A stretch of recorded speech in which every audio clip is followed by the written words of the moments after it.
இன்றைக்கி நம்ம ஒரு கிச்சன் டிப்ஸ் தான் பார்க்க போகிறோம். நார்மலாக வந்து பழைய காய்கறி, முன்னாடி வச்ச காய்கறி அதை ஏதாவது கிண்ணத்தில் வச்சுருப்போம். அதை சூடு பண்ணுறதுக்காக வந்து நம்ம அதுக்கு ஒரு சட்டி எடுத்து சூடு பண்ணுவோம். அதில் வந்து இந்த பொரிச்ச அந்த லேசாக கருகின வாடை அந்த மாதிரி வந்துடும். கிண்ணத்தோடையும் வச்சு சூடு பண்ண முடியாது. அதுக்கு பதிலாக நம்ம என்ன பண்ணிடலாம், ஒரு சட்டியில் இந்த மாதிரி தண்ணி வச்சுக்கோங்க. தண்ணி வச்சுட்டு இந்த காய்கறி வச்சுருப்போம். இது வந்து உருளைக்கிழங்கு மசாலா. இப்போ இதை எடுத்து இதுக்குள்ளே வச்சுருவோம். இப்போ நம்ம இதை வச்சு இப்படி மூடி வச்சு இப்போ சூடு பண்ணையில் என்ன ஆகும்னா, உங்களுக்கு வந்து அப்படியே வந்து ஃப்ரெஷ்ஷாக இருக்கிற மாதிரியே இருக்கும். இந்த மாதிரி தண்ணியில் வச்சு சூடு பண்ணையில் நல்லா ஃப்ரெஷ்ஷாக இருக்கிற மாதிரி இருக்கும். அதே மாதிரி ஒரு மாதிரி கருகுனது கிண்ணத்தில் வச்சு சூடு பண்ணால் நமக்கு அந்த கிண்ணம் கருகி போகும். அந்த மாதிரி பிரச்சனையும் வராது. இந்த மாதிரி சூடு பண்ணையில் உங்களுக்கு வந்து நல்லா ஃப்ரெஷ்ஷான ஒரு இது கிடச்சிரும்.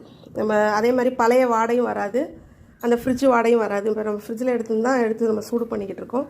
இந்த மாதிரி தண்ணிக்குள்ளே வச்சு சூடு பண்ணையில் நமக்கு நல்ல ஆரோக்கியமாகவும் நல்லாவும் இருக்கும். நீங்களும் இது போல் செஞ்சு பாருங்கள்.